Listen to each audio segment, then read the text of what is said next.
Il s'agissait clairement d'arrêter une bande de braqueurs sous pression qui venait d'empocher un gros butin et qui rentrait le mettre à l'abri à la maison. On peut dire que c'était une superbe équipe.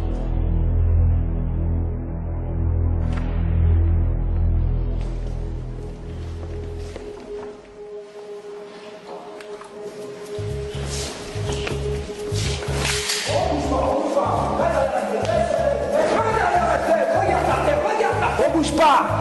On bouge pas!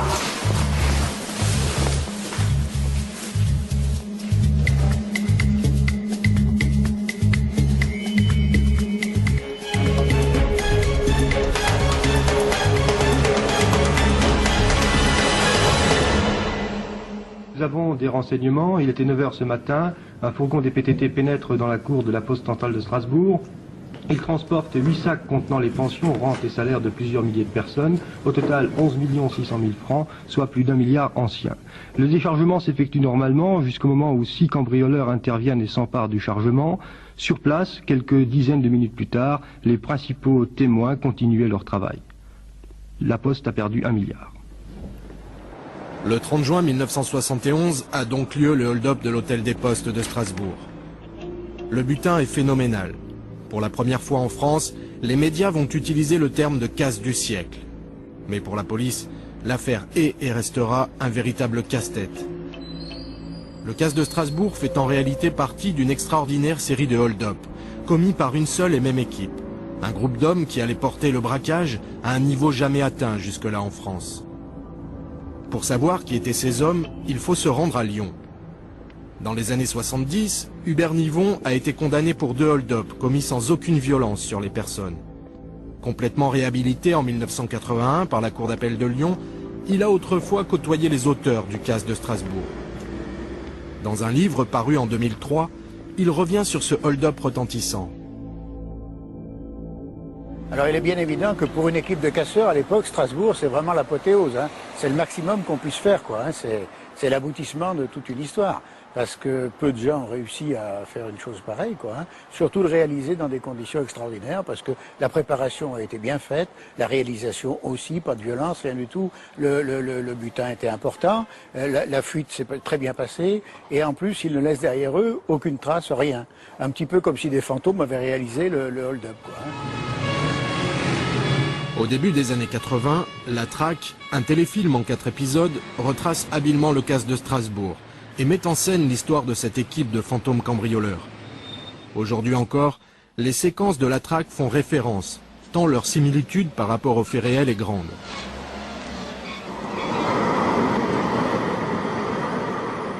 Mais si Strasbourg sert de point de départ à la fiction, c'est du côté de Chambéry, quelques mois avant le casse du siècle, qu'a réellement lieu ce qui devait être le premier braquage commis par cette équipe de gangsters. Ces garçons connaissaient admirablement les lieux. En effet, le fait a été confirmé par une femme de ménage employée au PTT qui a remarqué que ces garçons, ces 2 malfaiteurs, âgés de 35 à 40 ans, étaient dans les lieux, étaient dans la place depuis très exactement 1 semaine. Et lorsqu'ils ont pris... Le casse de Chambéry, c'est un butin national record, quoi. L'action va durer, mettons, quelques minutes, le temps de faire jouer l'effet de surprise, hein. Donc on va immobiliser, tétaniser les convoyeurs, le but étant d'éviter les armes, l'usage des armes. Cela dit, attention, ils sont quand même enfouraillés, ils ont un armement très lourd, mais qui est surtout là pour tétaniser, pour impressionner, pour éventuellement s'en servir si ça dégénère. Mais le but, c'est de justement faire en sorte qu'il n'y ait pas d'accrochage. Et c'est vraiment le prélude de ce qui va se passer pendant 4 ans. Le hold-up de Chambéry laisse alors les policiers perplexes. Ces derniers l'ignorent encore, mais ce braquage est une sorte de répétition générale de ce qui doit être un véritable coup d'éclat. Nous sommes ici devant la poste centrale de Strasbourg, et c'est par cette porte que sont entrés et sortis, le 30 juin 1971, vers 9 h du matin, les auteurs du hold-up du siècle, de ce qu'on a appelé le hold-up du siècle à l'époque. Alors cette porte, bien entendu, a une importance capitale, puisque c'est ce qui a permis d'entrer dans la poste sans se faire remarquer. Ça avait nécessité une préparation très longue. Environ 1 mois avant l'opération, donc 2 hommes sont entrés ici, par la porte principale, hein. Ils ont démonté la serrure, Ils ont enlevé la partie de la serrure qui correspondait à la clé, ils ont enlevé tout le mécanisme et ils l'ont remonté de façon à ce qu'on puisse ouvrir cette porte avec n'importe quelle clé. Comme personne n'a vérifié derrière, ils sont entrés par là avec leur clé, ils sont ressortis avec leur clé. Et si quelqu'un entre-temps avait dû vérifier si la porte fonctionnait, ben, il n'y avait pas de problème puisque n'importe quelle clé pouvait ouvrir. Donc le directeur, le chargé de sécurité aurait pu vérifier et voir que la porte fonctionnait bien, alors qu'en fait tout le monde pouvait l'ouvrir.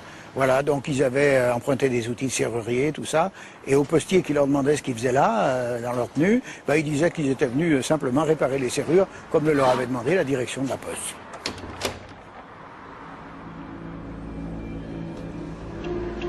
« 15 mois d'observation et de préparation vont leur être nécessaires pour tenter ce qui doit être un hold-up parfait. À 5 reprises au moins, 3 membres du commando vêtus de bleu de travail s'introduisent dans le bâtiment.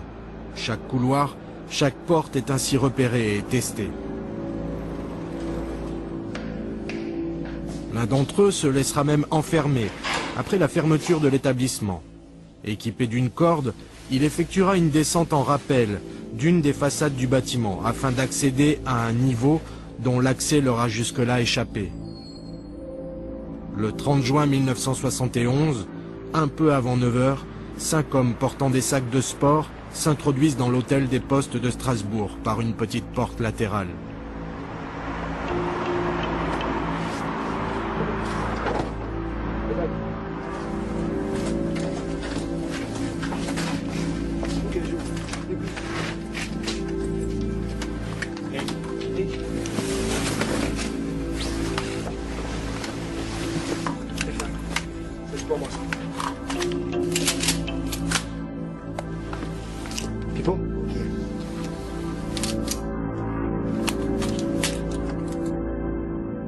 Et puis on a embarqué les sacs là-dessus. Oui. Les policiers étaient là devant avec le trésor qui était en face là. Aussi la camionnette du trésor. Puis le chargement s'est bien passé. Après on est rentré à l'intérieur, on a tout bouclé l'intérieur, on a fermé, on a arrêté le monte-charge et tout. Et puis ma foi, on est allé à l'intérieur, entièrement à l'intérieur. Afin de protéger leur fuite et de retarder d'éventuels poursuivants, un des braqueurs glisse un emballage de bonbons dans la serrure. L'équipe des cambrioleurs disparaît aussi rapidement qu'elle était apparue. Les braqueurs semblent s'être littéralement volatilisés. Jusqu'à aujourd'hui, leur fuite était restée un vrai mystère et le mode opératoire tenu secret. Ils avaient acheté un camion d'occasion, un camion-citerne. Et ce camion, ils l'ont aménagé, ils l'ont nettoyé, mis en état, etc. Et ils sont allés le garer un petit peu plus loin que Strasbourg, dans la tente, avec un chauffeur dedans. Et donc, quand les gens sont sortis de la poste, ils sont montés dans l'estafette. De l'estafette, ils ont rejoint à Plopstein 2 ID-19, dont une ambulance. De ces ID-19, ils ont rejoint le camion un petit peu plus loin. Et là, il y en a un qui a pris le volant du camion. Et les 7 autres sont montés dans la citerne. Et de là, ils sont partis. Donc, ils sont passés par Saint-Dié, dans les Vosges. Et en redescendant, en empruntant les routes du Jura, les petites routes, enfin, etc., pour rejoindre Lyon. Voilà, tout simplement. Ils sont arrivés à Lyon dans leur camion, à l'intérieur de leur camion. L'enquête s'annonce donc très difficile. Les seuls éléments dont dispose la police sont les véhicules abandonnés par les braqueurs et un paquet de bonbons Trix retrouvés dans la serrure.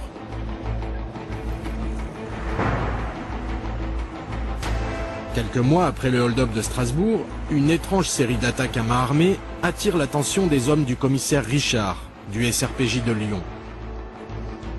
On avait enregistré depuis le début 70 un nombre considérable de vols à main armée, tous effectués avec une grande détermination, un important armement, et qui à chaque fois avaient utilisé des fourgonnettes Renault, à l'époque appelées des estafettes. Le service régional de police judiciaire de Lyon était donc particulièrement sensibilisé sur toutes ces affaires, et le point d'orgue se situe en août 1971, où les gendarmes de Bourg-en-Bresse reçoivent un coup de téléphone de quelqu'un leur disant « On a pris assez de pognon comme ça, maintenant on part en vacances, mais on est obligé de laisser une estafette devant telle banque, allez la chercher parce qu'il y a des armes dedans et on ne veut pas que des enfants viennent se blesser. » une estafette sur le parking, en face de la poste. Allez-y vite, elle est bourrée d'armes. Si des gosses jouent avec, ça peut être dangereux. Qui vous êtes, monsieur? Moi, je pars en vacances, alors j'ai pas le temps. Et qu'est-ce que ça veut dire? On éclate de rire et on raccroche. Les gendarmes se rendent devant la banque en question à Bourg-en-Bresse. On découvre une estafette et alors là, c'est une véritable fourgonnette atelier comme en ont les plombiers. Sauf qu'il s'agit là de râteliers pour armes, les munitions, on a même des bombes d'air comprimé avec des produits de façon à vite réparer un pneu provisoirement s'il a été atteint pour une raison ou pour une autre et qu'il est crevé. On a des fausses moustaches, on a des fausses lunettes, des masques, et y compris évidemment la pharmacie d'urgence. Enfin bref, un ensemble d'objets que l'on ne trouvait à ce moment-là jamais. Et donc, ça a été d'abord le gang des estafettes, puisqu'on n'avait pas de nom derrière. Nous sommes certains qu'il est mort. C'est-à-dire que l'inculpation de séquestration va être modifiée par une inculpation de... C'est à ce moment-là que le juge François Renaud commence à s'intéresser à l'affaire. À cette époque, Lyon connaît des heures sombres, et les affaires judiciaires qui secouent la ville entraînent l'arrivée de nouveaux policiers au commissariat central de la rue Vauban. Georges Nicolai a alors 30 ans lorsqu'il arrive à Lyon. C'était une ambiance délétère, évidemment. Pourquoi?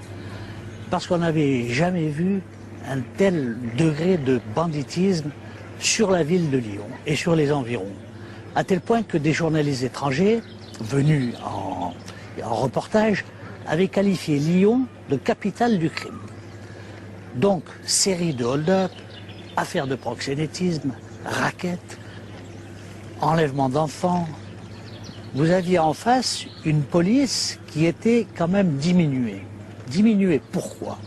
Parce qu'il y avait des affaires retentissantes dans lesquelles la police urbaine avait été impliquée, où des policiers avaient été accusés de proxénétisme.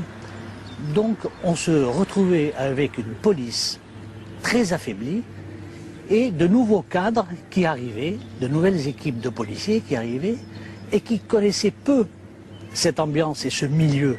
Donc beaucoup de travail. Et c'est pourquoi, pendant un certain temps, nous avons piétiné.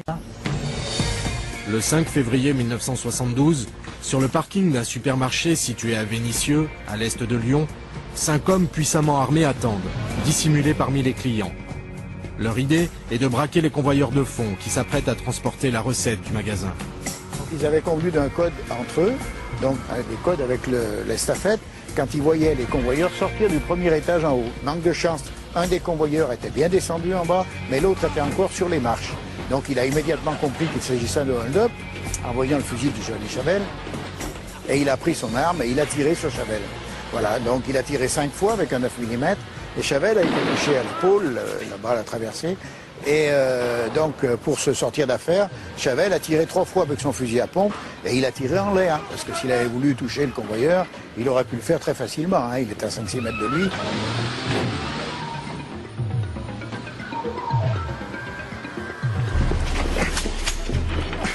Pour la première fois, les membres du commando ont ouvert le feu. Ils ont volontairement tiré à côté des convoyeurs, mais une balle de 9 mm tirée par un de ces derniers a traversé le bras gauche, puis le ventre d'un des braqueurs, sans néanmoins causer de dégâts irréparables. L'homme sera soigné sommairement dans un appartement du centre-ville de Lyon, et il s'en tirera, malgré de longues souffrances.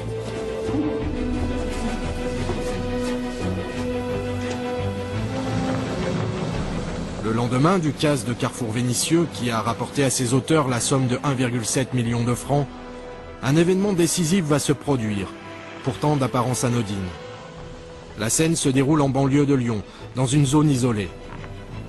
Une estafette, suivie d'un coupé BMW, stationne sur le bord d'un chemin.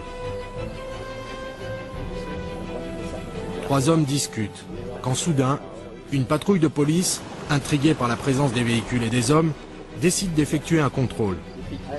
Les occupants de l'estafette ont à peine le temps de partir, mais un 3e homme reste sur place. Les policiers ne le savent pas encore, mais ils ont devant eux quelques-uns des braqueurs de Vénissieux, venus là se débarrasser de l'estafette ayant servi au hold-up. Les policiers contrôlent l'individu qui est en règle, mais notent toutefois son nom. Tiens, je me note ça dans un coin, tu me contrôles et tu me notes Edmond Vidal, Edmond. Les semaines passent. L'enquête piétine, faute d'indices. Quand soudain, une affaire tout à fait inattendue va mettre les policiers sur les traces du gang. Un petit truand se faisant passer pour quelqu'un d'autre essaie de négocier avec nous une affaire importante de drogue dans l'espoir de percevoir la prime qui allait toujours avec grâce à l'administration des douanes. Et j'arrive à convaincre cet individu que c'était tout simplement un escroc, et comme je n'étais pas particulièrement content, il a le choix, mais un choix extrêmement rapide, entre le fait d'être poursuivi et condamné, ou de me donner des renseignements importants sur une affaire, alors que moi je viens d'arriver à Lyon. Et cet individu, extrêmement troublé, finit par me dire « L'affaire du carrefour de Fénicieux, ça vous intéresse ?» Et je lui réponds évidemment que oui, ça m'intéresse. Et à ce moment-là, il me dit « C'est pas grand-chose, je sais vraiment pas grand-chose, mais celui qui a fait ça, c'est Momon. » Et je dis « Momon, c'est qui Momon ?» Eh bien, me dit-il, c'est Momon le Ferrailleur. Et je dis « Il n'était pas tout seul. » Il dit « Je ne connais que le surnom d'un de ceux qui l'accompagnaient, c'est un nommé Pipo. » Les noms qui ont été balancés nous ont surpris parce que c'est pratiquement la première fois. Mais enfin, Momon avait déjà été impliqué dans des affaires dans le centre de Lyon. Il avait commis quelques petits larcins. Il était peu connu, mais on ne pensait jamais qu'il avait une telle envergure et qu'il allait reconstituer une équipe capable de telles exactions. Et on constate en particulier qu'ils font preuve de la plus grande prudence pour se rencontrer. Mais on constate aussi qu'ils ont certains itinéraires. Nous avons découvert un jour qu'ils allaient en direction de l'église de Tassin-la-Nuit-Lune, et juste auprès de l'église, vous avez un square, et là, deux personnes sont assises, bien tranquilles, un homme d'un certain âge, qu'on ne connaît pas a priori, qui discute avec Momon Vidal. On les laisse partir, on suit la personne inconnue, et nous identifions Joanny Chavel, bien connu de la justice, et qui se tenait tranquille depuis quelques années, qui était adjudant en Algérie, chef de commando, et par conséquent, on loge, comme on dit, Joanny Chavel.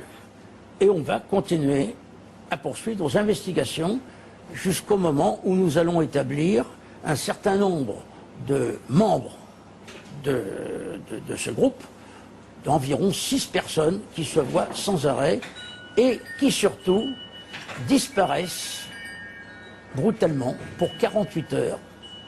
On n'entend parler de rien, il n'y a pas de hold-up. Et on revoit leur voiture revenir, souvent pleine de boue, et on se demande bien qu'est-ce qu'ils peuvent faire. Une nouvelle équipe de gangsters est en train de se dessiner aux yeux des enquêteurs. Si les profils paraissent nouveaux, le gang trouve pourtant son origine auprès de 2 personnes bien connues des services de police de l'époque. Ce sont des personnages à la très forte personnalité.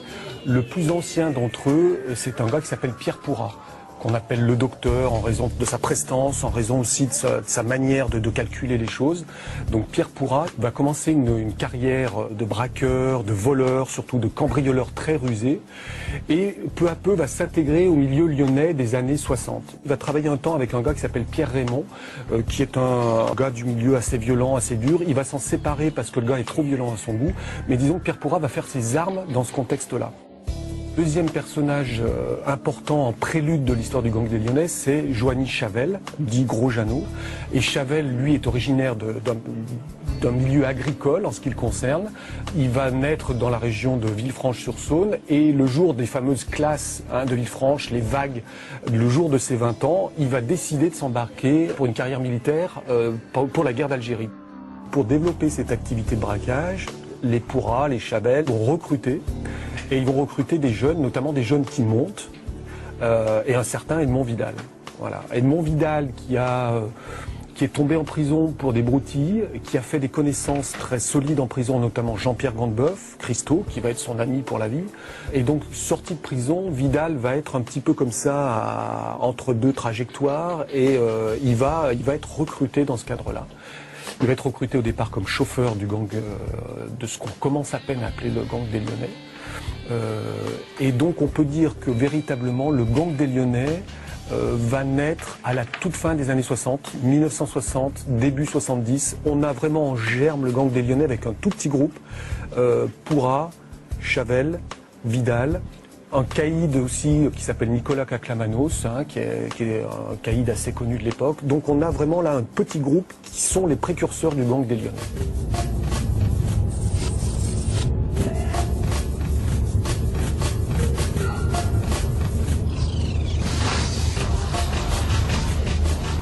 Il était pratiquement impossible d'exercer des filatures sur eux parce qu'ils avaient d'abord des voitures surpuissantes, beaucoup plus puissantes que les nôtres, qu'ils étaient super méfiants. Et évidemment, par exemple, ils attendaient le feu orange pour redémarrer, ils s'arrêtaient en plein milieu d'une rue, ils faisaient demi-tour, donc pratiquement impossible. Devant l'ampleur de cette équipe, on a fait appel à nos amis parisiens, à l'Office central de la répression du banditisme, qui sont venus, qui étaient des spécialistes de la filature, de la surveillance, de l'interpellation. Et c'est pourquoi donc nous avons réuni nos deux forces pour affronter cette équipe de malfaiteurs.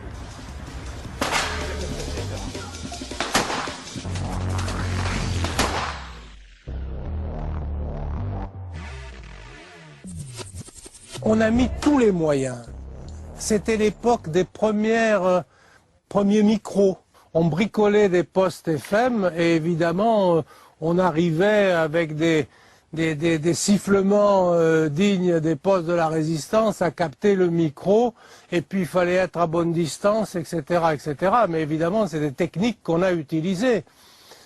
Encore une fois, ça ne me gêne pas du tout de les évoquer parce que c'est un peu Jurassic Park ces techniques. Mais à l'époque, elles étaient nécessaires et elles étaient productives. Pas toujours. Début 1972, 2 événements consécutifs viennent bouleverser l'enquête. Le 5 avril, les policiers lyonnais sont contactés par leurs collègues de Strasbourg. D'après un de leurs indicateurs, le casse de l'hôtel central des Postes a été effectué par une équipe de Lyonnais. Fin juillet, c'est au tour d'un autre informateur, lyonnais celui-ci, de parler. Ce sont bien des Lyonnais qui ont fait Strasbourg. Pour étayer ses dires, l'indique précise qu'ils ont alors mangé des sucreries trouvées dans une estafette ayant servi au hold-up. Il donne même la marque des bonbons, des Tritz, les mêmes que ceux retrouvés dans la serrure de la poste de Strasbourg. La nouvelle fait l'effet d'une bombe. Ce détail, connu des seuls policiers, leur confirme l'implication de l'équipe qu'ils sont en train de pister. Ils pensaient tenir les auteurs du casse du carrefour Vénitieux, ils tiennent maintenant les auteurs du casse du siècle. Mais les enquêteurs sont encore loin d'imaginer l'ampleur de l'activité de cette équipe, qu'ils appellent désormais le gang des Lyonnais. La surveillance se resserre encore. Les écoutes, les photos, les filatures conduisent les policiers à identifier tous les membres du gang. Mais une chose attire leur attention. Tous sont pratiquement inconnus des services de police et tous sont issus d'une petite ville en banlieue de Lyon, Dessines. C'est une ville qui a une particularité qui va croître sur une industrie, sur ce qu'on appelle l'industrie de la soie. C'est-à-dire que Lyon est très connu pour la fabrication du tissu de la soie, mais avec des méthodes ancestrales, les cocons, etc. Et à l'époque des années 60, il va y avoir une mutation industrielle de la soie avec des méthodes, des teintures, des méthodes chimiques qui font que des industries, des usines vont se développer. progressivement vont arriver des populations d'origine arménienne. Il y a des Grecs aussi qui vont emprunter ces mêmes chemins de l'immigration et une communauté gitane aussi assez forte. Et dans les années 50, l'abbé Pierre va créer une cité d'urgence, c'est-à-dire des petits chalets d'hébergement qui vont donner lieu à ce qu'on appelle à Dessines le terrain, c'est-à-dire un camp de gitans qui va devenir assez important. Et tous les enfants de cette génération-là vont partager les bancs de l'école qu'on appelle l'école de la soie. Et tous les membres du gang de Lyonnais vont être à la même école, à l'école de la soie à Dessines. L'amitié, les amitiés qui vont se lier à cette époque-là vont être des amitiés indéfectibles. Ça va être, ils vont être soudés comme les doigts de la main. Ensuite, quand certains d'entre eux vont rentrer dans le banditisme, et ben cette amitié-là, elle va être inoxydable. Si Dessines est le fief du gang, le milieu lyonnais est à cette époque tenu par un parrain, Jean Auger. Personnage énigmatique, à l'élégance trompeuse, Auger est à la croisée de deux univers, le grand banditisme sur lequel il règne d'une main de fer et les affaires politiques dans lesquelles il s'implique, comme représentant local du SAC, le service d'action civique. En tant que parrain, Auger a jusqu'alors prélevé une sorte de dîme sur les butins des hommes de Dessines. Mais au début de l'année 1973, prétextant des problèmes d'argent, il sollicite un prêt de 500 000 francs auprès du gang, qu'il s'engage à rembourser sous 8 jours. Edmond Vidal et ses amis se consultent et acceptent de lui avancer cette somme. Les jours passent, puis les semaines, et Auger ne semble pas pressé de s'acquitter de sa dette. Il va faire croire que l'argent est investi et fructifié dans d'autres activités. Et en réalité, les jeunes gangsters vont s'apercevoir que l'argent a été placé. Jeanne Auger va leur dire « Écoutez, j'ai tout perdu sur un coup, je suis désolé, l'argent a disparu, c'est pas grave, on s'en remettra ». Sauf que les jeunes gangsters vont s'apercevoir que l'argent a été effectivement placé dans des établissements et que c'est lui qui se l'est attribué. Il va leur dire « Écoutez les petits, c'est pas grave ». Et là, il va y avoir une réaction très vive des jeunes gangsters lyonnais. C'est une déclaration de guerre interne qui se fait à travers cet épisode des 500 000 francs. C'est le parrain qui croit son pouvoir absolu et éternel. Et c'est des jeunes qui ont envie d'avoir leur place au soleil et qui n'acceptent pas ces méthodes-là, qui n'acceptent plus ces méthodes-là, qui n'ont pas du tout la culture du mélange politique. Auger appartient au SAC, fait des financements occultes. Et c'est pas du tout la culture des gars de Dessines. Donc là, il va y avoir un conflit de génération très très dur, très très fort, qui va finir par éclater ici dans cette rue. Et donc le 15 juin 73, il vient disputer sa partie de tennis à Lyon Métropole, à Lyon Plage. Il ne remarque pas dans la rue, postée juste à cet endroit-là, une estafette qui planque et qui attend précisément son arrivée. Donc Jeannot pose sa voiture, il va sortir de la DS, rejoindre l'hôtel, donc il va traverser la rue et à ce moment-là, l'estafette va approcher de lui. La porte latérale va s'ouvrir, un premier coup de feu va partir, va le toucher, un deuxième malfaiteur va sortir de l'estafette et va vider un chargeur de 11,43 sur Jeanne Auger qui va s'écrouler contre un mur ici. Des balles de 11,43 et un chargeur vidé, ça veut dire qu'on a véritablement voulu abattre la figure tutélaire, quoi. Donc ce qui se passe à ce moment-là, c'est une véritable prise de pouvoir, c'est un putsch. Edmond Vidal et ses copains d'enfance, c'est eux, le 15 juin 73, qui prennent le pouvoir au sein du gang des Lyonnais. Auger avait sous-estimé les hommes du gang des Lyonnais, notamment ce gitan de Dessines, qui n'était autrefois qu'un simple chauffeur et qui est maintenant devenu leur chef, Edmond Vidal. La mort d'Auger bouleverse les codes du milieu lyonnais et déclenche des règlements de compte en série. Dans les 2 ans qui suivent, près de 30 personnes disparaissent de manière violente. C'est aussi le moment pour les membres du gang d'investir les énormes sommes d'argent qu'ils ont amassées. Alors que la plupart d'entre eux le font de manière discrète, afin de ne pas attirer les soupçons, l'un d'entre eux, Johanny Chavel, achète le château de Fléchère, immense propriété dans laquelle il donne de fastueuses réceptions. Faut être complètement idiot quand on est gangster et qu'on gagne son argent illégalement pour s'acheter le château de la Fléchère. Faut être idiot pour penser qu'on pourra dissimuler l'origine de ça ou qu'on pourra trouver quelque origine admissible. Bon, et Chavel, c'est un peu Monsieur le Troadec saisi par la débauche. Hein. Il a plus rien compris au film et les autres lui ont fait comprendre d'ailleurs, très vite. Vers le milieu de l'année 1973, donc Chavel devient un peu paranoïaque, il voit des ennemis partout, il fait une fixation là-dessus, quoi. Et surtout, il est en concurrence avec Patrick Pourrat, donc le docteur. Chavel essaye de monter une opération pour éliminer Patrick Pourrat. Mais ce que Chavel a peut-être pas vu, c'est que justement chez ce deuxième gang des Lyonnais, il y a une amitié extrêmement solide. Et donc un d'eux va prévenir Momon que donc Chavel recherche l'adresse de Pourrat pour l'éliminer. Donc comme Momon voit qu'il n'y a plus moyen de négocier, que c'est pas arrangeable, puisque là il a fait le tampon pendant longtemps, mais là il peut plus. Donc voilà, l'équipe décide de l'éliminer tout simplement parce qu'il devient beaucoup trop dangereux.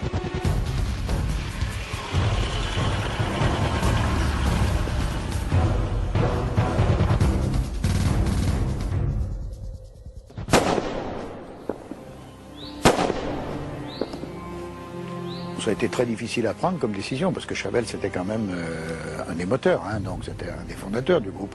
Donc c'était pas facile, mais bon, il n'y avait pas d'autre solution, donc c'est pour ça que ça a été fait, quoi.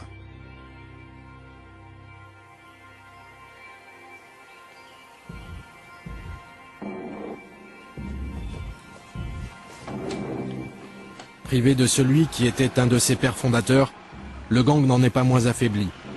Les braquages s'enchaînent à un rythme soutenu, toujours au nez et à la barbe de la police. Le juge s'interrogeait parce que ces gens-là, on ne pouvait pas les prendre sur le fait et il comprenait ce que je lui disais, qu'on ne pourrait les avoir pratiquement qu'en flag. Et pour les avoir en flag, je lui ai dit, écoutez, monsieur le juge, on leur a tendu un traquenard. Et ce traquenard, c'était le centre de tri de Grenoble. En faisant passer l'information par le milieu grenoblois, les hommes du commissaire Richard s'arrangent pour qu'une affaire soit portée à la connaissance du gang. Le centre de tri postal de la ville, cible facile, contiendrait 5 milliards de francs lorsque les pensions y sont centralisées à chaque fin de mois. Et les policiers ont tout fait pour que le poisson morde à l'appât. On va donc à Grenoble et on décide le soir d'aller devant le centre de tri pour voir la faisabilité et surtout de savoir comment nous, on pouvait les intercepter avant qu'ils fassent leur coup. Nous partons, je conduisais et tout d'un coup je leur dis « Planquez-vous, planquez-vous » Alors le gars, « Planquez-vous » je leur dis. Alors tout le monde s'accroupit dans la voiture. Je dis, nom de Dieu, il y a la voiture de Pourrat, elle est à droite, DS23, numéro 5113 Y69. Pendant plus de 20 minutes, le commissaire Richard et ses hommes observent 3 membres du gang des Lyonnais en plein repérage. C'est Momon Vidal en personne qui inspecte minutieusement le bâtiment de la poste. Les policiers exultent. Le piège semble fonctionner. On est resté pendant plus de 15 jours, presque 3 semaines, toutes les nuits, à une quinzaine, lourdement armés, en train d'attendre qu'ils fassent ce braquage. Et pendant que nous étions là-bas à nous geler parce qu'il faisait jusqu'à -10, et bien pendant ce temps-là, ils faisaient des affaires et de Nantes et d'Angers. C'est la méfiance d'Edmond Vidal qui permet au gang d'échapper ici à une arrestation certaine. Momon n'a pas senti le coup. Pour la première fois, l'affaire était apportée par une personne extérieure au gang. L'opération est un échec total pour la police. Les enquêteurs décident donc de passer la vitesse supérieure. Le commissaire Pellegrini et son équipe, accompagnés d'un homme du renseignement spécialisé dans la prise de vue, font ce qu'on appelle dans le jargon policier une fontaine. Ils s'introduisent illégalement chez Momon Vidal. Évidemment que c'était illégal. Le code pénal interdit de rentrer chez les gens. Ceci étant, c'était des gangsters très habiles, sur lesquels on n'avait pas de prise, et dont il fallait à tout prix connaître les intentions. Après, ce sont des décisions individuelles, ce n'est pas une méthode de travail de la police, il faut oublier ça. C'est ce jour-là, à cet instant précis, parce qu'on avait vraiment besoin de ça, qu'on a décidé de rentrer dans l'appartement de Momon Vidal pour faire, allez, une perquisition anticipée. Et donc, on y a trouvé ce qu'on cherchait, c'est-à-dire des cartes avec des itinéraires des itinéraires à partir de lieux susceptibles d'être des lieux de hold-up, des itinéraires avec des carnets comme sur les rallyes automobiles, tourner à droite à tel endroit, tourner à gauche, aller tout droit, faire ci, faire ça. Et donc, quelque part, nous avons été complètement confortés, si nous en avions besoin, dans l'opinion que ces gens-là étaient bien notre objectif et que c'était un objectif, j'allais dire, difficile.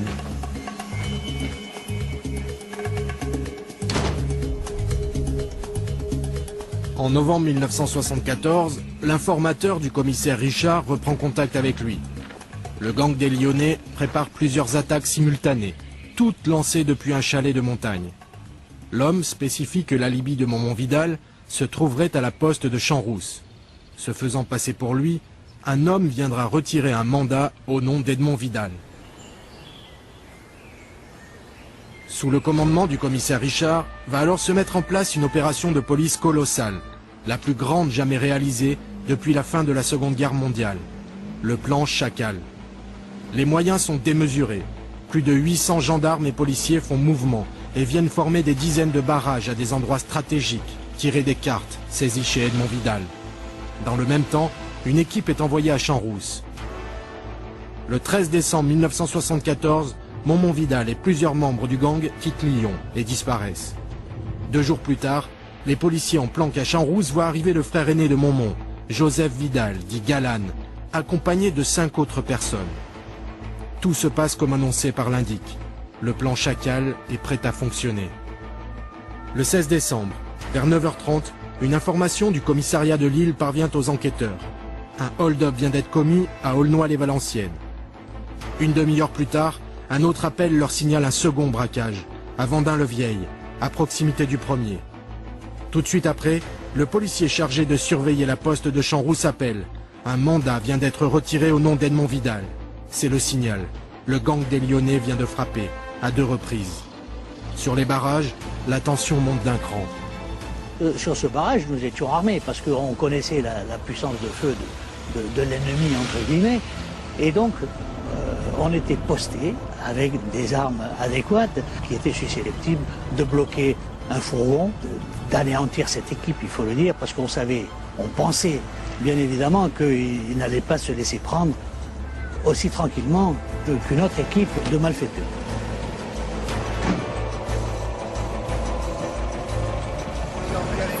Mais une fois encore, le gang échappe à la police et rentre sur Lyon sans encombre. Pour les enquêteurs, c'est un échec cuisant. Et une fois encore, c'est la méfiance de Momont-Vidal qui sauve l'équipe. En effet, un détail avait récemment alerté ce dernier. Sur les 3 verrous qui équipaient la porte de son appartement, Momont avait l'habitude de n'en fermer que 2 à double tour. Le 3e était systématiquement fermé d'un simple tour. Mais un soir, alors qu'il rentrait chez lui, Momont trouva les 3 verrous fermés à double tour. Il s'aperçut vite que quelqu'un était rentré chez lui et avait eu accès aux cartes. Les itinéraires de repli n'étant plus fiables, c'est ainsi que pour leurs prochaines opérations, ils rentreraient par l'autoroute, évitant les péages et les contrôles en passant à chaque fois par les accès de service dont ils possédaient un pass. Les policiers comprennent alors qu'ils ne pourront jamais les prendre en flagrant délit. En concertation avec le juge Renaud qui leur délivre les mandats d'arrêt, décision est prise de lancer un grand coup de filet. Le 18 décembre 1974 au matin, c'est le commissaire Pellegrini qui est désigné pour arrêter Momont-Vidal. C'est beaucoup moins spectaculaire que ce qu'on croit. Momont-Vidal, il sort de son domicile, il s'attend absolument pas à trouver la police, mais il m'avait l'air assez endormi. Et quand il se retrouve avec 3 bonshommes aux mines patibulaires qui lui braquent avec un revolver, ben, il lève les bras. Après, il pose une question, il dit « Qu'est-ce que vous me voulez ?» Ça, c'est une autre paire de manches. Alors, dès que l'arrestation a été effectuée, bien évidemment, il faut commencer à préparer les perquisitions. Donc, on effectue les perquisitions chez tous les membres de l'équipe. Et lorsqu'on va chez le nommé Christo Gandebeuf, on effectue une fouille minutieuse de son appartement et on ne découvre pas grand-chose, pas d'armes, pas d'éléments importants. Sinon que dans un de ces costume, dans la poche de l'un d'eux, on découvre une quittance d'électricité à un nom dont on ignorait l'existence jusqu'à ce jour, mais qui indiquait une adresse qui était effectivement rue Sainte-Marie des Terreaux au numéro 5.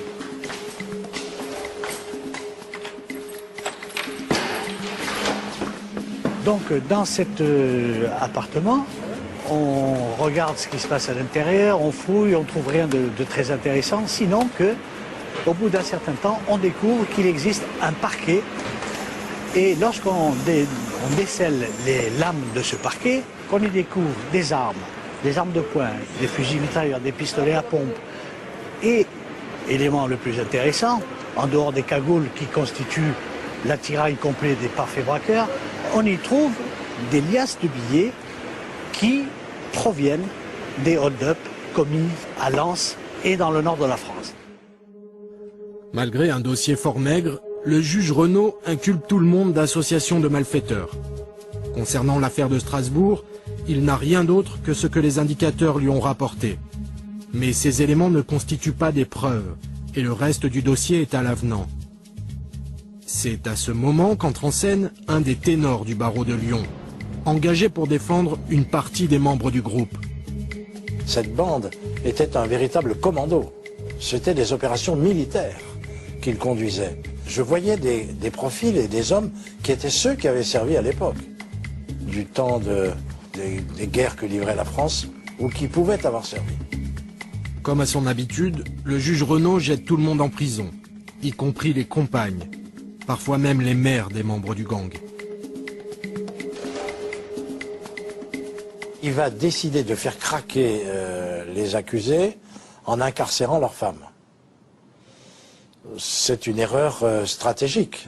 D'une certaine manière, je pense que les gens sont plus à même de parler quand les leurs sont à l'abri, contrairement à ce qu'on croit. Il va faire le contraire. Et on dira plus tard que s'il a été abattu, c'est parce qu'il avait usé de cette mesure de rétorsion. Je n'ai jamais cru à cette thèse. Mais enfin, c'était tendu, voilà, tendu. Incontestablement, les meurtriers du juge Renaud sont des professionnels. Il était 2 h du matin quand 4 hommes à bord d'une tonus se sont approchés de lui. Il rentrait à son domicile en compagnie d'une jeune femme, d'ailleurs le seul témoin du meurtre.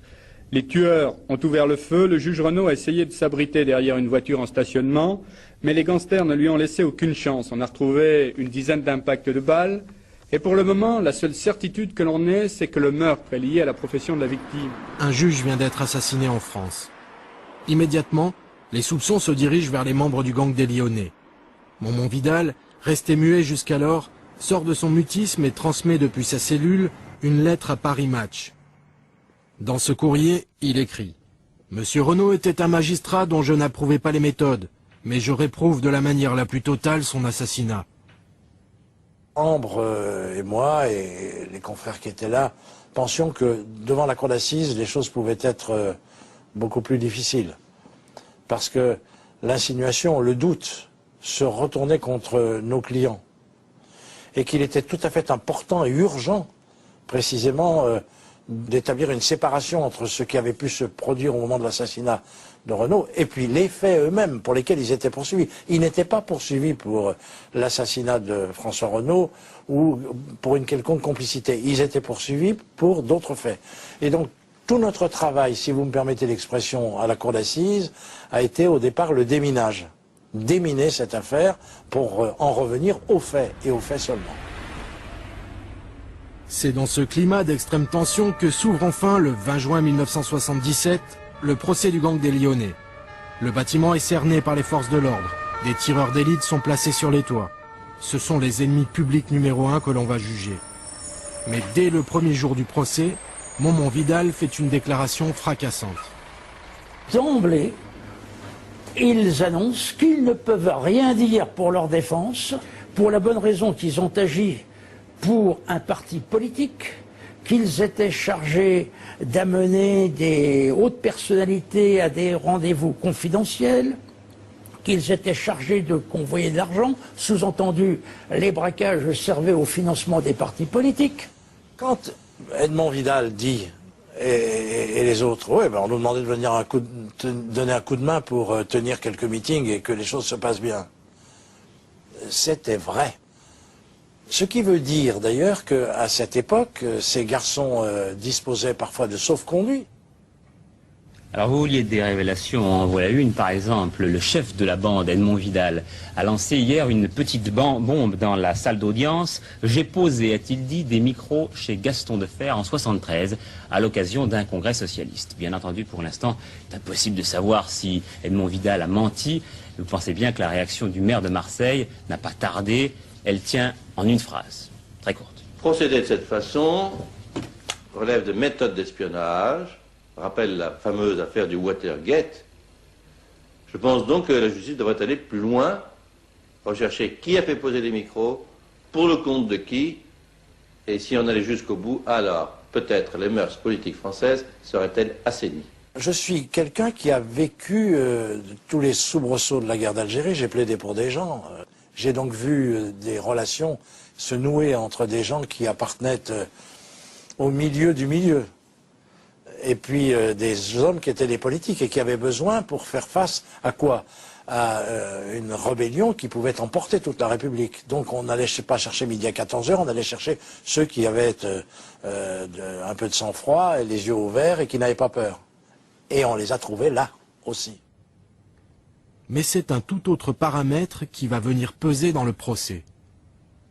Et Ambre va avoir une idée de génie. Il va avoir l'idée de génie dès le deuxième jour. Ils vont pas s'évader comme ça. Il y a des policiers entre Jeannette, qui est restée la femme fidèle de Momon. Pourquoi les séparer? Regardez-les. Et le président va accepter, il va accepter qu'on les mette côte à côte avec des policiers de chaque côté. Et pendant 8 jours, le jury, de plus en plus attendri, chaque matin, je surprends leur regard, regarde les deux amoureux. Ils sont beaux, tous les deux. Ils se tiennent la main, échangent parfois un regard. Au moment où la foudre risque de s'abattre sur eux, leur amour emporte tout. Au bout de 14 jours de procès, le jeudi 7 juillet 1977, vers 14h30, la cour et le jury se retirent pour délibérer. C'est à ce moment-là que va se produire quelque chose de tout à fait inhabituel. Yvon Deschamps a alors 30 ans, lorsqu'il s'oppose en tant que juré au président de la cour d'assises. Le président propose aux jurés de juger les accusés non pas en partant du chef du gang, mais de la personne la moins impliquée. Il propose ainsi une peine de 15 années d'emprisonnement pour Jean-Pierre Gandebeuf, dit Christo. On se demandait où ça allait s'arrêter pour les autres. Nous sommes en 77, la peine de mort existe toujours. Le parquet avait requis la réclusion criminelle à perpétuité pour Edmond Vidal. Mais mes collègues jurés se sont rendus compte qu'on était parti sur un mauvais chemin, parce qu'on allait aller très haut. Et moi, c'était sans doute un des défauts de l'ancien 68ard que j'ai été quelques années auparavant, qui faisait que je ne pouvais pas m'empêcher d'avoir un regard relativement de sympathie sur ces gens-là. Ils servent d'auxiliaires de basse police avec le sac, etc. Tout ça, ça donnait une impression un peu de gens manipulés, mais pas forcément toujours aussi coupables qu'on voulait bien le dire. Et quand vient le moment de déterminer la culpabilité ou la peine qu'il convenait d'infliger à Edmond Vidal, c'est 10 ans. Et le président de la cour d'assises, furieux de ce jugement qui, disait-il, et il avait raison, n'avait aucun sens. On était à la 12e heure du délibéré. Là. Je lui ai proposé qu'on recommence tout en adoptant une autre méthode. On part d'Edmond Vidal et puis il n'a pas voulu. Et il a fallu annoncer tout cela. C'était du délire dans la salle. Les peines prononcées sont tellement faibles au regard de tous les faits évoqués dans l'acte d'accusation qu'au moment du prononcé, on va assister à ce truc absolument invraisemblable. Toute la salle applaudit, à tout rompre. Et à ce moment-là, on voit un président des assises et un avocat général, la bouche ouverte, non, revenant pas. La police attribua à cette équipe plus de 35 hold-up. En réalité, la vérité dépasse de loin ce nombre. Plus de 4 années d'investigation auront été nécessaires aux enquêteurs avant de mettre la main sur le gang des Lyonnais. 2 années de procédure et un procès mouvementé pour parvenir à juger ces hommes qui ne sont désormais plus les ennemis numéro 1, mais de véritables symboles. Momon Vidal, enfin psychologue, l'a bien compris.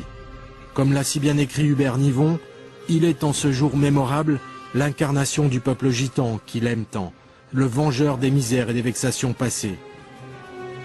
Ma longue expérience, après maintenant plus de 50 années de cours d'assises et de tribunaux, ceux-là, je ne les ai jamais rencontrés ni avant ni après. Ils sont uniques. Je crois qu'ils font partie d'une certaine histoire. J'ai du respect pour eux, leurs successeurs. Voilà, c'est ce que je veux dire. Cela dit, ils ne recommandent pas de faire ce qu'ils ont fait. Et je vais dire pourquoi. D'abord parce que c'est pas bien, et surtout parce que les autres ne le feraient pas aussi bien.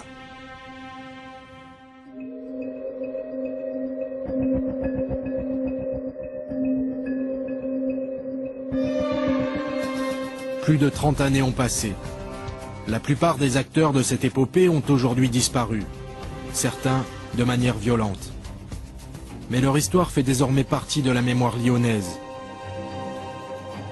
Edmond Vidal, leur chef, se consacre aujourd'hui à sa famille et aux siens. Toujours très bien entouré, il continue de cultiver son sens profond de l'amitié.